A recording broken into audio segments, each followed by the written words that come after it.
Halo teman-teman semua, welcome back lagi ke dalam live TikTok aku ya guys ya. Sorry banget telat 3 menit ya. Telat 4 menit atau 3 menit tadi. Oke, nah ini aku harap kelihatan ya soalnya teman-teman. Gimana nih persiapannya? Ada yang ujiannya besok nggak? Ada yang ujiannya besok guys. Jadi kalau misalnya udah mepet banget kayak gini, itu yang perlu kita pelajari itu FR ya dari teman-teman yang udah ujian ya, kayak gitu. Karena waktunya sudah mepet, jadi untuk menghafal materi yang terlalu banyak itu aku rasa nggak cukup ya, takutnya nggak cukup waktu. Jadinya fokus ke pembahasan FR guys ya. Nah untuk FR-nya itu ada di dalam grup Telegram ya, banyak sekali FR yang ada di dalam grup Telegram aku. Nah kalau di TikTok ini aku hanya membahas beberapa aja ya, jadi kalau untuk lebih lengkapnya itu ada di dalam grup Telegram. Oke, sebelum ke soalnya, jangan lupa di tap-tap dulu layarnya dan boleh di-share link live TikTok aku ke teman-teman kalian ataupun ke sosmed kalian supaya mereka bisa belajar bareng aku. Oke, selain itu juga kalian siapin dulu kertas kecilnya atau kertas coret-coret untuk melihat benar dan salahnya nanti di akhir video ya. Untuk malam ini sepertinya ada 15 soal ya. Aku nggak lihat berapa soal, pokoknya kalau nggak salah aku ada 15. Kita lihat aja sampai akhir ya. Oke, ini dia soal nomor 1, teman-teman. Silahkan dibaca dulu untuk soal nomor 1. Di sini soal nomor 1 udah ada yang jawab ya. Yaitu rata-rata jawabannya adalah C. Kita lihat dulu nih, benar nggak C? Kita baca ya.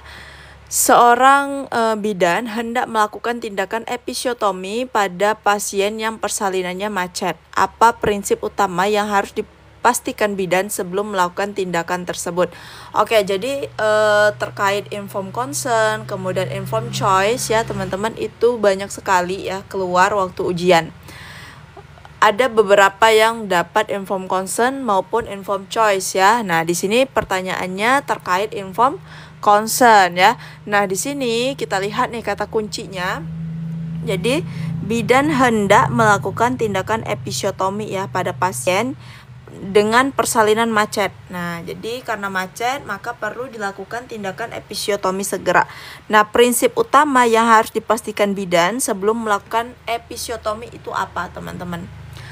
Pertama sekali harus diperhatikan, yang harus dipastikan bidan sebelum melakukan episiotomi ke pasien itu apa, teman-teman? Oke, ada yang B, ada yang C, ada yang E juga. Kita lihat ya, kalau yang A membuat laporan medis sesudah tindakan, yang A ini nggak nyambung ya sama pertanyaannya, aku langsung eliminasi aja. Kemudian yang B memberikan informed consent secara lisan. Kemudian yang C memastikan pasien memberikan persetujuan setelah penjelasan lengkap. D menyuruh keluarga menandatangani tanpa penjelasan. Yang E melakukan tindakan segera tanpa meminta persetujuan karena situasi darurat.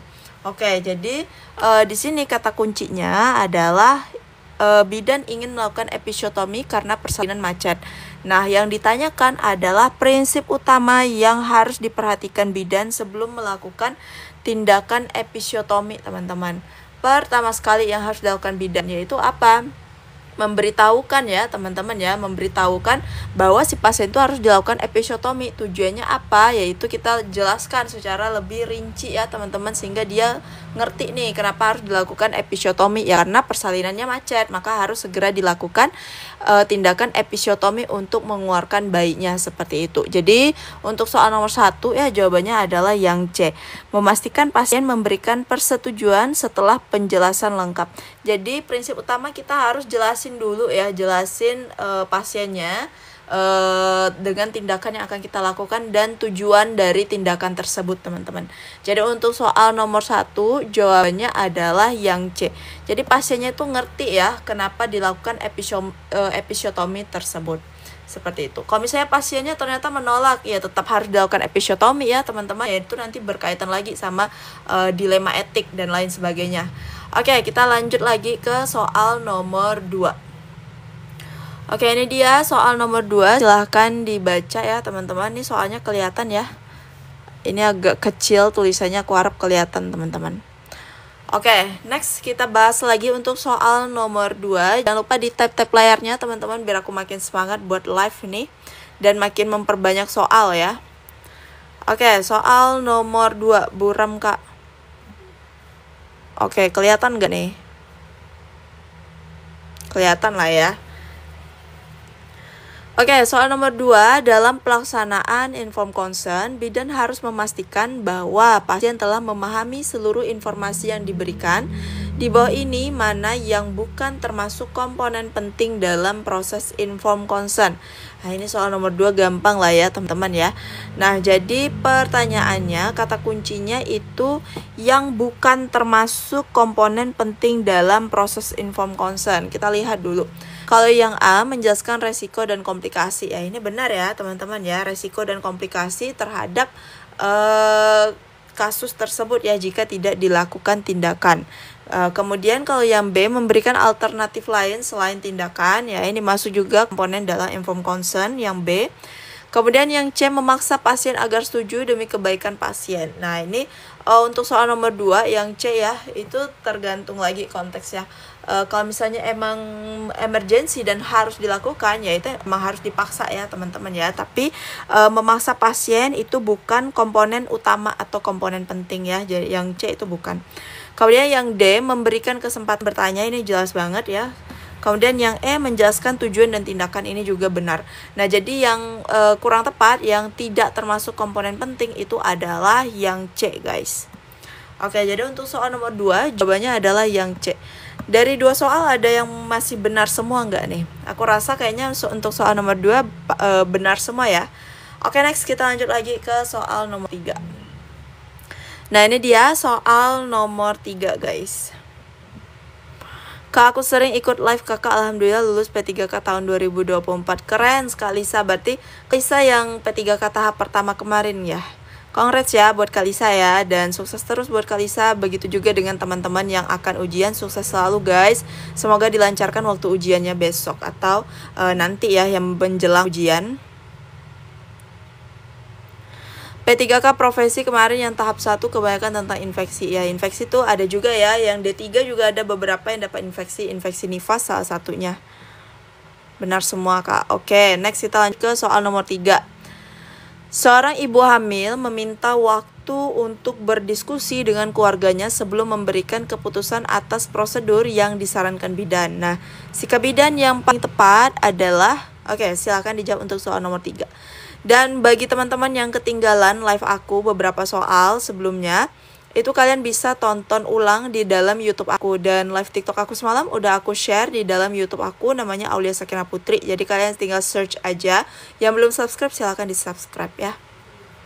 Di situ udah aku upload semua. Untuk kalau kalian bilang kenapa blur videonya, itu kalian tingkatin lagi resolusi di YouTube pengaturan kalian guys.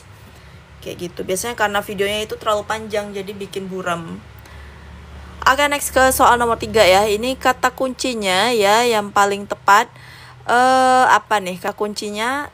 Seorang ibu hamil meminta waktu diskusi dengan keluarga sebelum memberikan keputusan ya teman-teman atas prosedur yang disarankan bidan. Nah jadi kata kuncinya ingin berdiskusi terlebih dahulu. Jadi sikap kita atau sikap kita sebagai nakes itu yang paling tepat apa teman-teman? Ya, tetap memberi waktu dan mendukung keputusan pasien ya. Kan di sini pasiennya mau berdiskusi. Pasti kita berikan waktu untuk berdiskusi terlebih dahulu dengan keluarganya. Sehingga bisa mengambil keputusan nih untuk dirinya ya teman-teman ya. Jadi untuk soal nomor 3 jawabannya adalah yang B. Untuk ujian P3K soal profesi bidan sama D3 ataupun D4 itu sama aja ya teman-teman. Cuman D4 itu ada beberapa perbedaan sedikit, misalnya terkait ruang operasi, kemudian apalagi ya SC ya teman-teman ya, berkaitan dengan operasi. Sedangkan untuk D3 itu nggak ada, hanya beberapa sedikit perbedaan, tapi rata-rata mirip teman-teman. Oke, untuk soal nomor 3 jawabannya adalah yang B ya. Kita next lagi ke soal nomor 4 guys. Ini masih banyak soal-soal di belakang ya. Ada 15 kayaknya malam ini. Kita lihat sampai berapa soalnya. Aku nggak lihat sampai berapa tadi. Kak, gimana tahun ini ada lagi tes ya? Sudah gelombang 2 untuk R3, apa nggak ada lagi tes? Untuk ini Kak Mamar aku kurang tahu ya. Kita tunggu aja info selanjutnya dari pemerintah ya Kak Mamar ya. Aku sendiri juga kurang tahu untuk hal tersebut. Oke, next kita lanjut ke soal nomor 4 ya. Nah, ini dia terkait Z-score. Z-score ini banyak banget keluar, guys.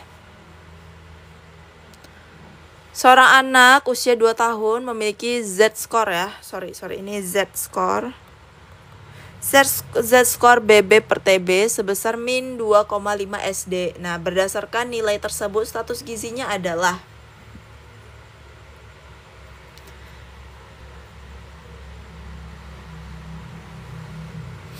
apa nih? P3K untuk bidan yang buka klinik ada nggak ya Kak? Aku kurang tahu ya Kak Doci ya. Yang aku tahu P3K untuk yang tenaga honor ini sih. Oke, ada yang A, ada yang B ya. Ini kira-kira A atau B nih? Atau ada yang C, guys?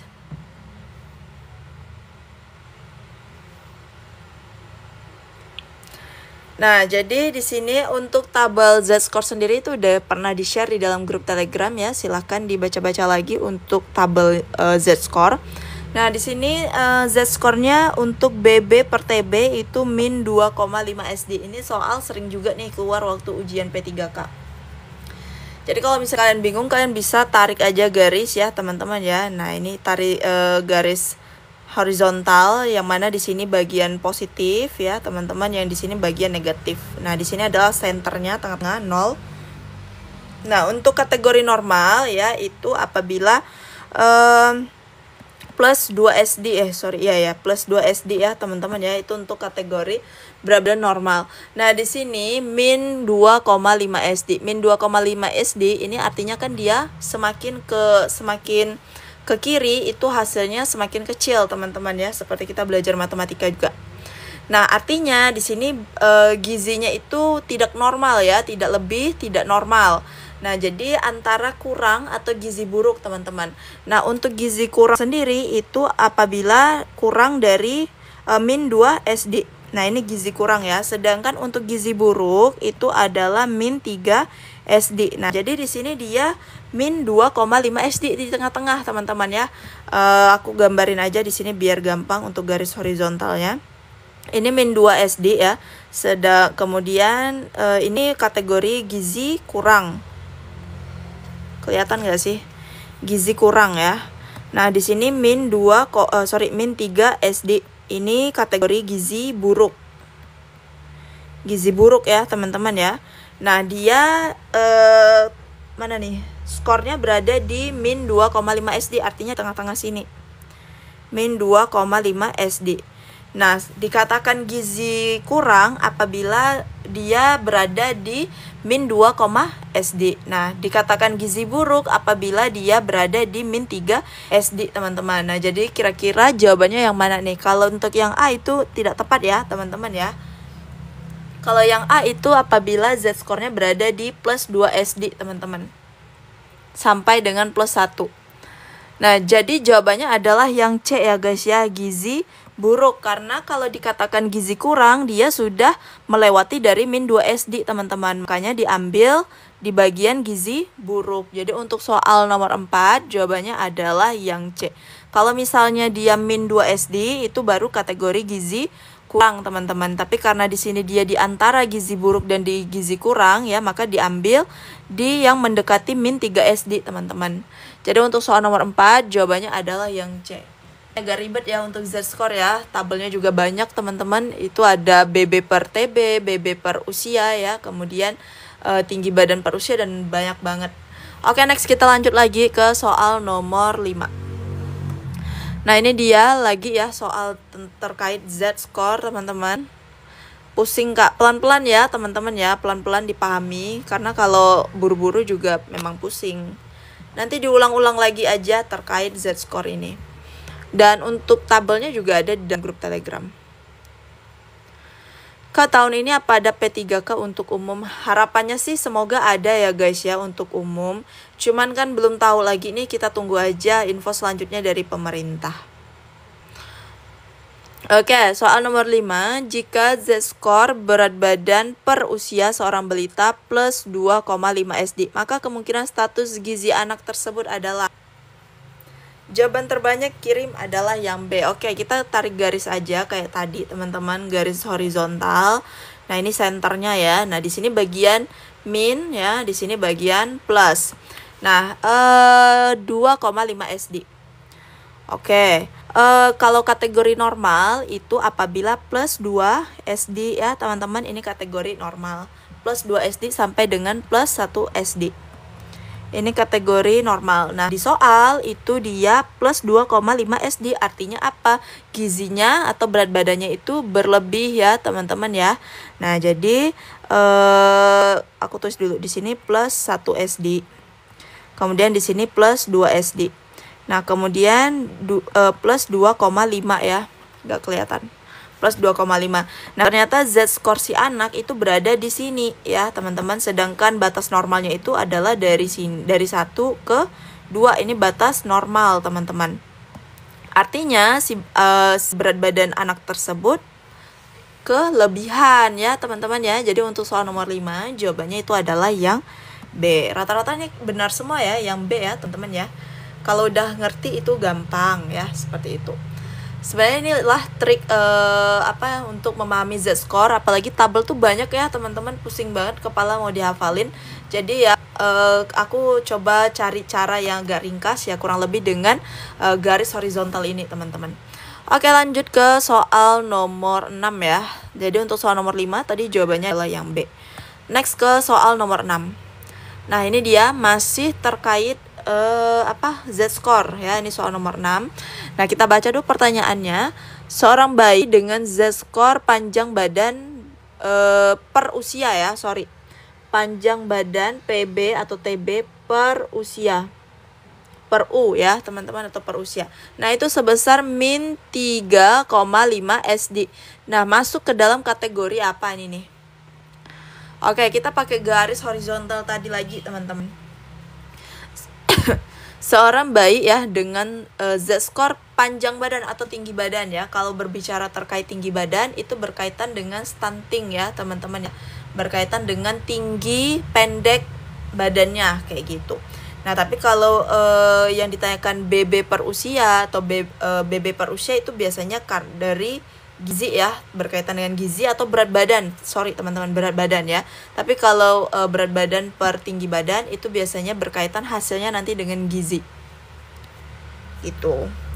Oke, nah ini kira-kira apa? Ada yang jawab B, ada yang jawab D nih. Ada yang jawab selain 2 itu enggak? Aku lihat dulu ya. Oke, ada yang B, ada yang D. Oke, sip. Sebenarnya itu sama aja seperti yang tadi ya, cuman karena ininya aja yang berbeda nih, PB per U. Nah, kita tarik lagi garis horizontal guys ya. Nah, di sini senternya 0 ya, center. Kemudian di bagian sini itu plus, di bagian sini itu adalah minus ya, bagian minus. Nah, di soal min 3,5 SD. Oke, di sini kita bikin min 1 SD, kemudian min 2, kemudian min 3 ya. Kemudian selanjutnya ada min 3,5, min 4, min 5 dan lain sebagainya. Nah, dikatakan normal apabila tadi sama ya, yaitu plus 2 SD sampai dengan plus 1. Itu dikatakan normal, teman-teman. Nah, di sini dia minus 3,5. Nah, untuk minus 2 ya, itu untuk minus 2 kategori stunting, teman-teman. Stunting. Nah, untuk minus 3 itu dikategorikan sangat pendek atau severe stunting ya, teman-teman ya. Sangat pendek. Nah, di sini dia berada skornya di minus 3,5, artinya semakin ke kiri. Kalau semakin ke kiri itu nilainya semakin kecil. Makanya bisa disimpulkan si pasien ini mengalami severe stunting atau sangat pendek kalau bahasa Indonesianya ya, sangat pendek. Kenapa bukan stunting, Kak? Karena stunting nilainya batasnya adalah di min 2 SD, teman-teman. Kalau di soalnya sebesar min 2 SD, maka jawabannya adalah stunting. Tapi karena di sini min 3,5 SD, maka jawabannya adalah severe stunting atau sangat pendek, teman-teman. Jadi untuk soal nomor 6, jawabannya adalah yang D. Jadi ya buat teman-teman, ini bisa untuk jadi trik cepat juga waktu menjawab soal-soal terkait Z-score dengan garis horizontal ya, teman-teman ya. Karena gampang banget. Semakin ke kiri itu artinya nilainya semakin kecil, dan semakin ke kanan itu nilainya semakin besar, teman-teman ya. Seperti itu. Yang penting harus tahu dulu nilai normalnya berapa. Yang penting tahu nilai normalnya dulu. Oke, next kita ke soal nomor 7. Mulai mengerti pelan-pelan Kak Aulia. Oke, keren Kak Elbarka. Semangat ya teman-teman ya. Oke, next lanjut ke soal nomor 7. Nah, ini terkait KB ya. KB itu sering juga keluar waktu ujian P3K, teman-teman. Untuk soal KB itu banyak banget ragamnya ya. Ada terkait jenis-jenis kontrasepsi, kemudian masalah patologisnya ya. Dan ini kita coba bahas ke soal KB selanjutnya. Nanti ada di YouTube kah? Nanti aku upload ulang ya teman-teman yang ketinggalan, sabar ya. Nanti aku upload ulang di YouTube besok sore. Perbanyak soal Z-score Kak biar paham. Oke, siap Kakak. Nah, untuk soal nomor 7, seorang ibu pengguna KB suntik tiap bulan mengeluh mengalami perdarahan bercak terus-menerus. Tindakan bidan yang paling tepat adalah...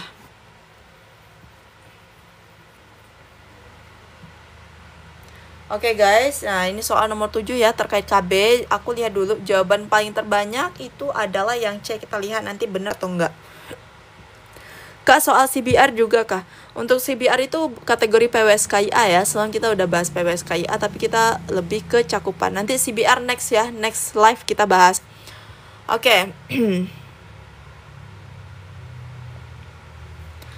Oke, untuk soal nomor 7 kita baca bareng-bareng. Seorang ibu pengguna KB suntik 3 bulan mengeluhkan mengalami perdarahan bercak terus-menerus. Tindakan bidan yang paling tepat adalah...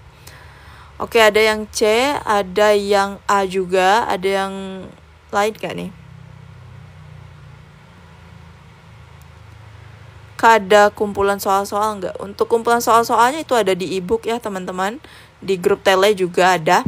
Oke, untuk soal nomor 7 ya, kata kuncinya si ibu mengalami bercak darah terus-menerus ya. Di sini dia menggunakan KB suntik 3 bulan. Nah, ini biasanya pengaruh dari ketidakseimbangan hormon ya, teman-teman ya. Jadi untuk soal ini jawabannya adalah yang C, itu efek samping dari KB ya. KB hormonal seperti itu efek sampingnya, teman-teman. Selagi tidak ada patologis ya, seperti nyeri perut, perdarahan terus-menerus ya, keputihan berbau. Nah, itu masih nggak apa-apa ya, teman-teman ya.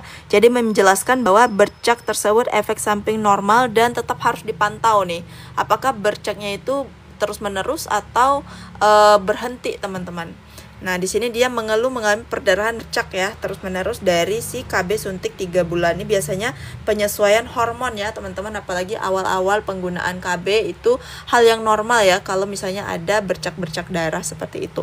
Jadi untuk soal nomor 7 ya, jawabannya adalah yang C. Kak, untuk grup Telegram namanya apa? Nanti di akhir video aja ya aku kasih tahu gimana cara untuk gabung ke dalam grup Telegram. Oke, next kita lanjut lagi ke soal nomor 7. Soal nomor 8. Oke, soal nomor 8 silahkan dibaca guys pertanyaannya.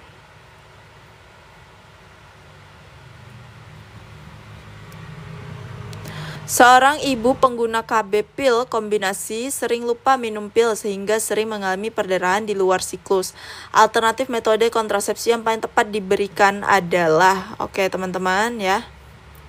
Kak, kalau imunisasi TT diberikan di usia 16 minggu kehamilan atau pas pemeriksaan kehamilan awal? Pemeriksaan kehamilan awalnya itu pada usia kehamilan berapa, teman-teman? Biasanya untuk imunisasi TT itu disarankan ya pada catin ya, kemudian pada wanita hamil biasanya disarankan pada trimester kedua ya, teman-teman. Oke, untuk soal nomor 8. Seorang ibu ya, dia menggunakan KB pil kombinasi. Keluhannya itu sering lupa ya, sering lupa minum pil. Nah, sehingga mengalami perdarahan di luar siklus. Jadi, yang ditanyakan alternatif metode kontrasepsi yang paling tepat. Kalau sering lupa, itu disarankan kontrasepsi apa, teman-teman? Sering lupa nih. Oke, jawaban terbanyak ada yang B, ada yang C, ada yang D. Kalau yang B itu menyuntikkan kontrasepsi suntik 1 bulan, kemudian kalau yang C itu mengganti dengan IUD. Kemudian kalau yang D memberikan pil KB dosis lebih tinggi. Nah, kalau sering lupa itu kita sarankan kontrasepsi jangka panjang, yaitu bisa IUD dan juga implan.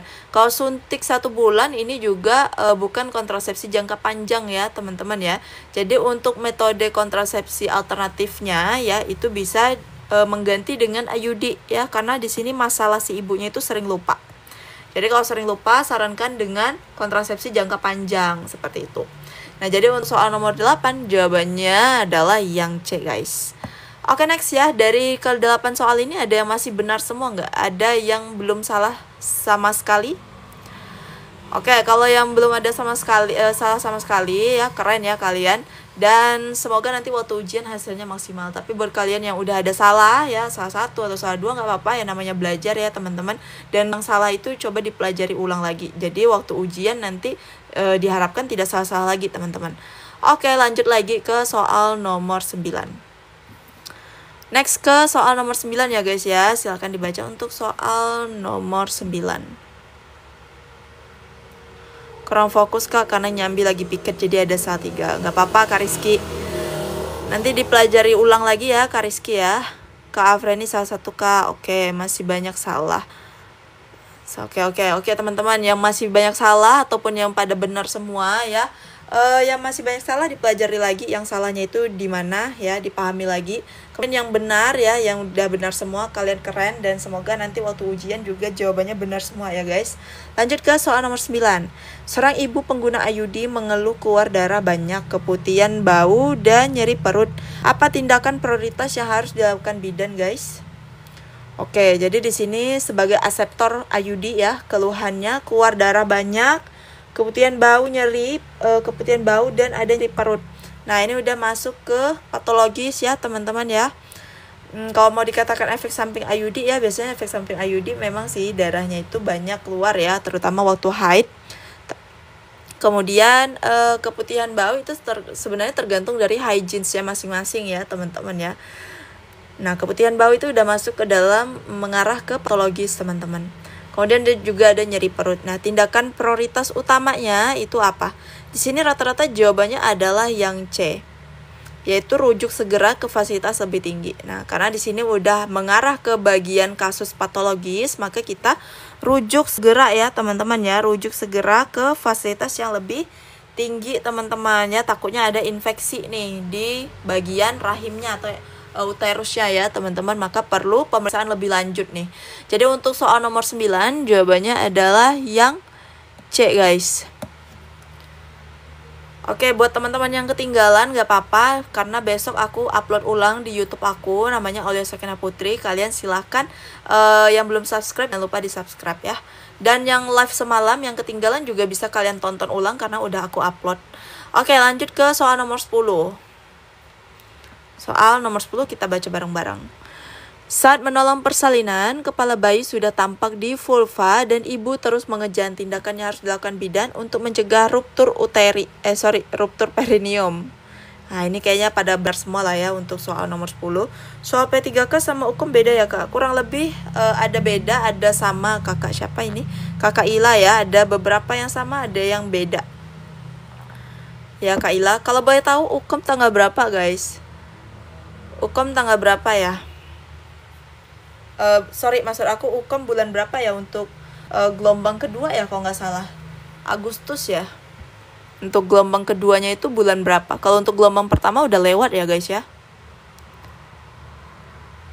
Juni tahap kedua. Oke, sekarang bulan apa ya? Bulan 4. Oke, masih ada ya. Masih ada waktu untuk belajar teman-teman. Saat menolong persalinan nih ya, kepala bayinya udah ada di vulva ya, kemudian ibu terus mengejar. Tindakannya yaitu menahan perineum ya, supaya tidak terjadi ruptur perineum atau tidak meminimalisir terjadinya ruptur perineum. Jadi untuk soal nomor 10 jawabannya adalah yang C, memberikan tekanan lembut atau biasa kita sebut dengan stenan ya teman-teman ya, memberikan tekanan lembut pada perineum dan mengatur keluarnya kepala teman-teman supaya tidak terlalu ekstensi seperti itu. Nah, jadi untuk soal nomor 10 jawabannya adalah yang C. Ini kayaknya untuk soal nomor 10 rata-rata benar semua lah ya.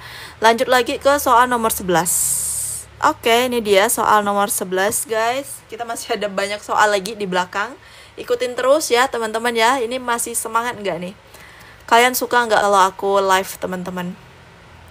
Kalau aku live soal, kalian soalnya banyak, kalian suka nggak nih? Atau mulai bosan karena banyak banget soalnya, nggak selesai-selesai ya. Suka sekali, suka banget. Oke, kalau kalian suka, aku juga makin semangat nih bikin soal yang banyak-banyak. Berapa soal, Kak? Kemungkinan ada 15 ya. Kita lihat aja nanti di akhir ada berapa. Oke, untuk soal nomor 11 kita baca lagi ya. Dalam fase skala, sorry, ini ada typo nih. Dalam fase skala 3 ya, teman-teman ya. Dalam fase skala 3, bidan melihat tanda-tanda pemisahan plasenta. Maksudnya ini pelepasan plasenta ya, teman-teman ya. Tindakan yang benar dalam asuhan aktif skala 3. Nah, MAK 3 ya, teman-teman, atau manajemen aktif skala 3 itu juga sering keluar waktu ujian P3K di tahap ini ya, teman-teman. Jadi dipelajari lagi. Pokoknya untuk APN, 60 langkah APN itu dipelajari lagi ya, teman-teman. Wajib hafal banget. Jawaban terbanyak adalah yang E. Oke, kita lihat. Menarik tali pusat segera dengan kuat. Memberikan traksi tali pusat sambil melakukan tekanan suprapubik. Kemudian menunggu plasenta keluar spontan tanpa bantuan. Kemudian memijat uterus sambil menarik plasenta. Menarik plasenta sambil menekan fundus uteri ke arah atas. Oke, ini bingung ya. Ada yang B, ada yang E. B nggak sih, Kak? Oke, kita lihat nanti di akhir nih. B atau E. Siapa tim B, guys? Di sini siapa tim B dan siapa yang tim E? Nah, MAK-nya teman-teman, diingat-ingat lagi, manajemen aktif skala 3. Kelihatan sepele ya, teman-teman. Kelihatan sepele, tapi sebenarnya mengecoh ya.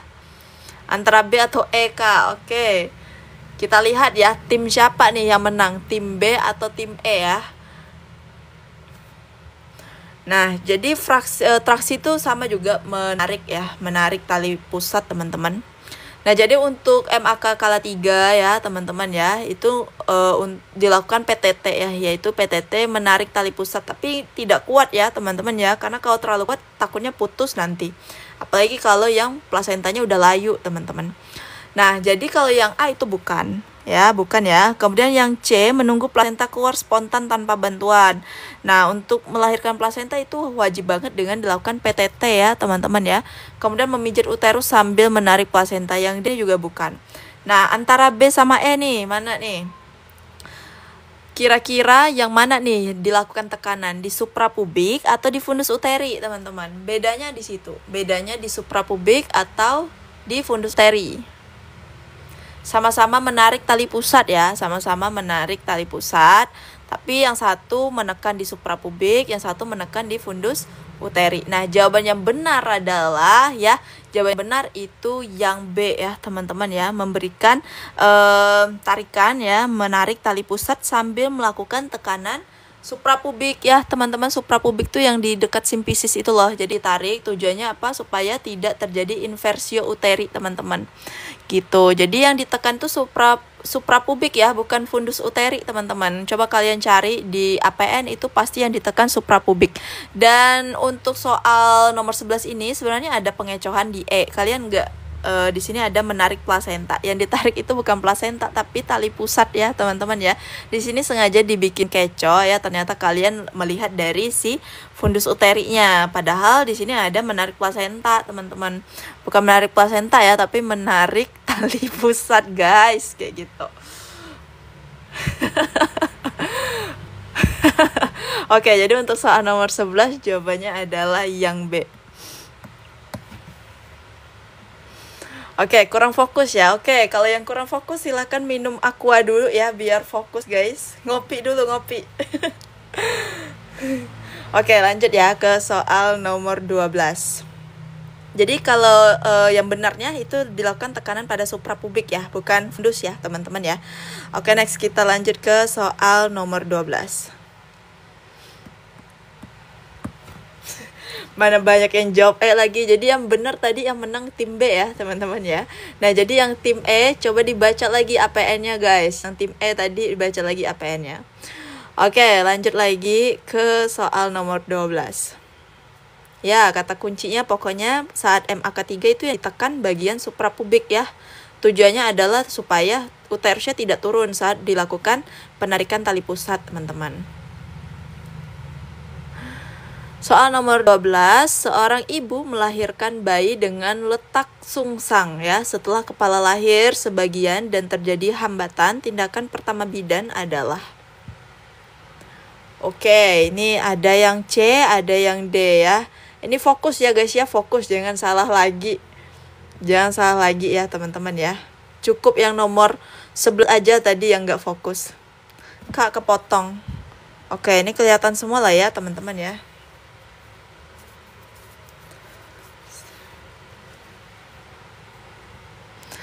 Soal nomor 12, seorang ibu melahirkan bayi dengan letak sungsang. Nah, jadi kepalanya itu sudah lahir ya, kepalanya lahir sebagian dan terjadi hambatan. Nah, jadi saat persalinan sungsang ya, begitu keluar badannya dan ingin melahirkan kepala, kita menggunakan teknik manuver apa, teman-teman? Ada yang masih tahu? Ada yang ingat nggak? Nama teknik manuvernya apa untuk melahirkan kepala? Ayo komen-komen di kolom komentar.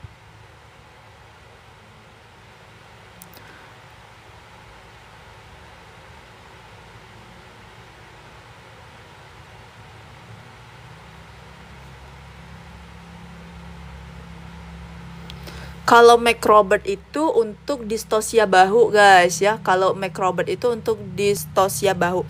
Untuk melahirkan kepala itu loh, yang tangan kita seperti bayinya seperti menunggang di tangan kita. Itu namanya apa?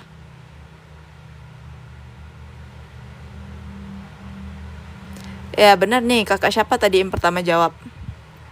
Kakak Rita ya, kakak Rita Tampu Bolon Marusau. Maurusau ya teman-teman ya. Nah, itu manuver untuk mengeluarkan kepala, yaitu badan bayi seperti menunggangi tangan kita ya, menunggangi kuda kayak gitu. Teknik Marusau. Oke, jadi untuk ini tindakan pertama bidan itu apa? Jadi kepala sudah lahir sebagian, teman-teman. Kalau yang A, menarik badan bayi ke arah bawah. Kemudian yang B, melakukan episiotomi besar. Kemudian yang C, melakukan manuver untuk melahirkan lengan dan kepala. Kemudian yang D, menunggu kontraksi selanjutnya tanpa intervensi. Kemudian yang E, menarik kepala bayi dengan cepat. Sepertinya aku ada kesalahan tulis ya. Di sini melahirkan lengan, teman-teman. Sorry, ini melahirkan kepala. Nah, jadi untuk soal nomor 12 itu jawabannya adalah yang C ya, teman-teman ya. Melakukan manuver untuk melahirkan kepala, yaitu manuver Marusau tadi ya, teman-teman ya. Tetap dilakukan manuver Marusau tadi, yaitu untuk melahirkan kepala bayi. Jadi untuk soal nomor 12 jawabannya adalah yang C. Kalau menarik badan ke arah bayi ya, itu biasanya untuk mengeluarkan si bayinya itu, misalnya dia sungsang ya, kemudian kita keluar dulu satu persatu kakinya, kemudian kita turunkan dia ke arah bawah ya untuk melahirkan punggungnya ya teman-teman. Kemudian setelah lahir punggung baru kita lakukan teknik apa tuh, bisa love set atau klasik ya untuk mengeluarkan lengannya teman-teman. Kemudian setelah keluar lengannya baru lahirkan kepala dengan teknik Marusau tadi teman-teman. Kayak gitu. Tapi kalau untuk untuk melahirkan kepala itu batasnya berapa menit teman-teman? Maksimalnya berapa menit? Batas maksimal untuk pengeluaran kepala itu berapa menit teman-teman? Untuk kelahiran sungsang ya, untuk kelahiran sungsang berapa menit? 5 menit atau 8 menit? Takutnya soalnya lebih horor lagi. Iya ya, ngeri ya Kak Ilana ya, Kak Ila ya. Pokoknya pelajari aja semuanya teman-teman, FR yang keluar dari teman-teman kita. Kemudian materi-materinya juga dibaca-baca. Jadi misalnya FR-nya terkait ikterik nih. Nah, dapat FR terkait ikterik. Kalian baca aja materi yang terkait iterik. Nah, pokoknya kalian fokus baca materi yang sesuai dengan FR yang keluar ya, teman-teman. Oke, jadi untuk kelahiran kepala itu 8 menit maksimal ya, teman-teman ya, 8 menit maksimal. Oke, lanjut lagi ke soal nomor 13, soal selanjutnya guys. Nah, ini dia terkait fase nifas. Fase nifas ini sering juga keluar ya, teman-teman ya. Fase nifas ini sering juga keluar waktu ujian P3K. Itu ada lupa aku, adaptasi masa nifas ya, kemudian fase-fase masa nifas seperti itu. Nah, lanjut ya ke soal nomor 12. Seorang ibu melahirkan 4 hari yang lalu, fundus uteri teraba 3 jari di bawah pusat. Perineum masih lembab dan ibu sudah mulai menyusui bayinya dengan baik. Nah, fase masa nifas yang sedang dialami ibu ini. Jawaban terbanyak adalah yang B. Oke, ada yang E juga enggak? Oh, ada yang E ya, Kakak Tiara ya. Kak Junta, saya mau tanya, Kak, kalau di YouTube ada dibahas tentang imunisasi? Ada, Kakak Junta ya. Kakak Junta, aku udah pernah bahas imunisasi di dalam YouTube aku. Silakan diketik aja imunisasi, itu banyak banget terkait soal-soal imunisasi. Ada bias, ada imunisasi dasar, dan lain sebagainya. Oke, untuk nomor 12, jawaban paling terbanyak adalah B ya, early postpartum. Nah, aku bahas dulu untuk immediate postpartum ya. Jadi untuk fase postpartum sendiri atau fase masa nifas itu ada 3 teman-teman ya, terbagi 3, immediate, early, dan remote atau late ya. Jadi remote dan late ini satu teman-teman. Nah, untuk immediate itu mulai berapa hari atau berapa jam teman-teman. Jadi kalau untuk immediate postpartum itu 0 sampai dengan 24 jam teman-teman. Nama YouTube-nya apa? Nama YouTube-nya Aulia Sakinah Putri, Kakak Lydia. Ya benar ya, Kakak Panda ya, Emoticon Panda, makasih sudah bantu jawab. Oke, untuk early postpartum. Early postpartum nih berapa sampai ke berapa teman-teman?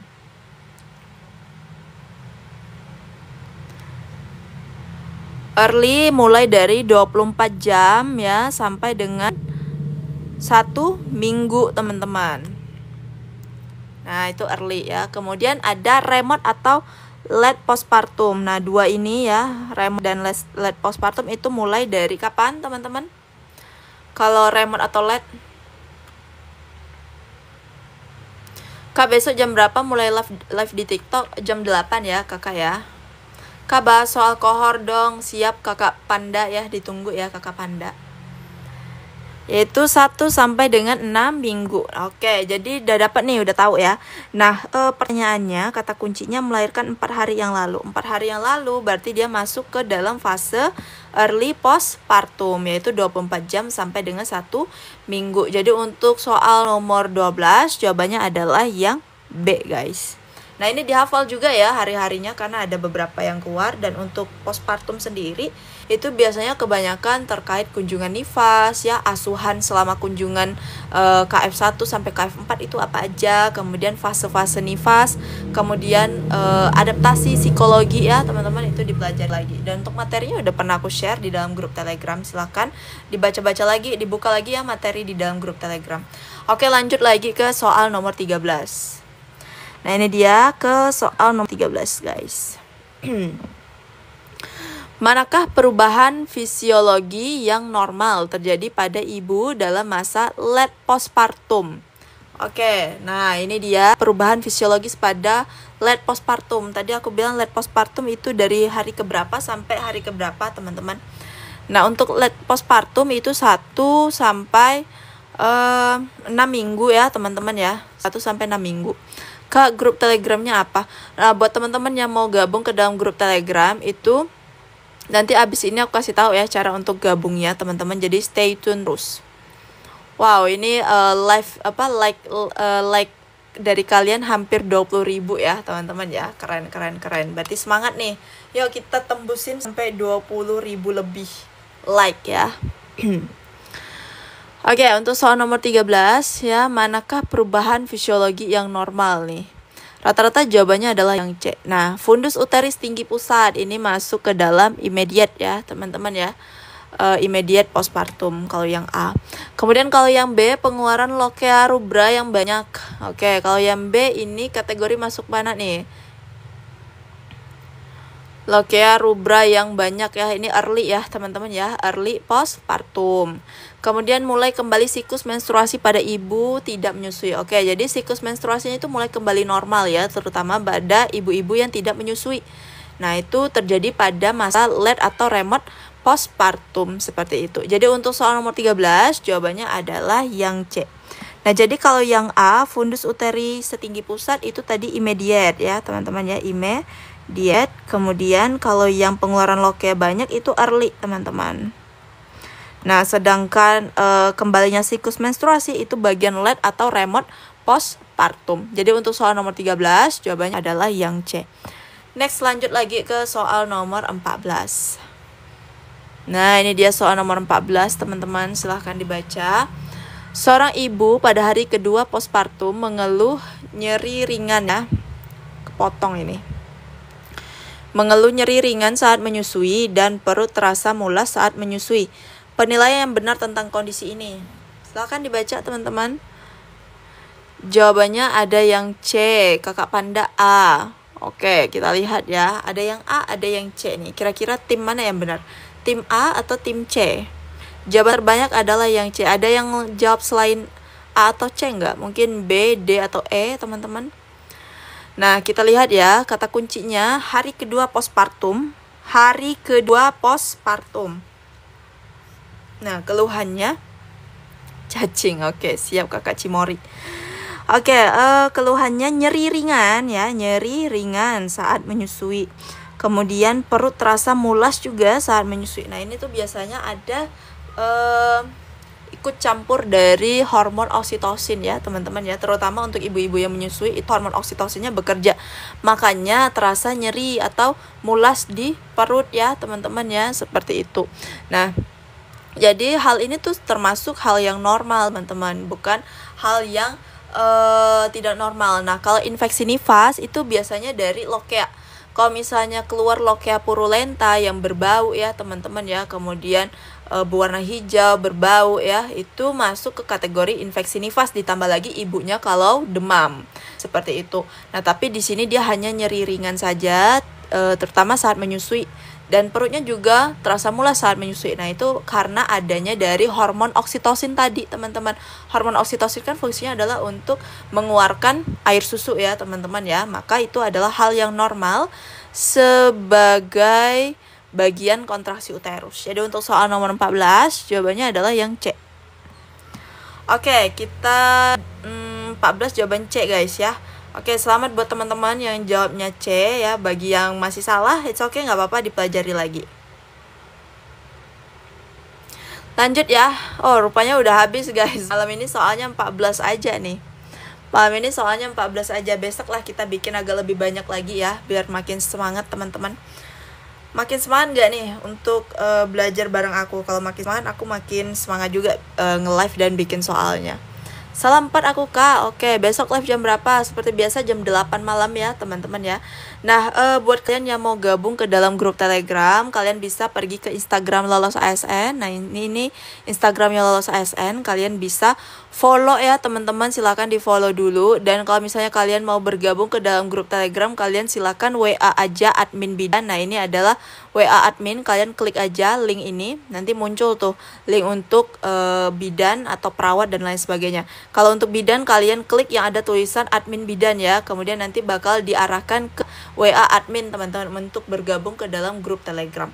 Oke, segitu aja kayaknya live malam ini. Besok kita lanjut lagi live ya, teman-teman. Aku harap kalian gak ngantuk ya dengan belajar bareng aku. Sukses terus buat kalian yang bakal ujian ya. Semoga jawabannya memuaskan bagi kalian dan lulus di tahap kedua ini. Oke guys, segitu aja dari aku. Terlebih kurang mohon maaf. Dan yang ketinggalan nggak apa-apa, besok aku upload ulang di YouTube aku, Aulia Sekina Putri. Buat kalian yang belum subscribe, jangan lupa di subscribe. Oke, sekian dari aku. Terlebih kurang mohon maaf. Sampai jumpa di besok. Bye-bye. Kakak Panda untuk soal kohor itu ada di YouTube. Kakak Panda tinggal tinggal ketik aja kohor ya, itu ada. Oke guys, segitu aja ya. Bye bye. Selamat istirahat semuanya.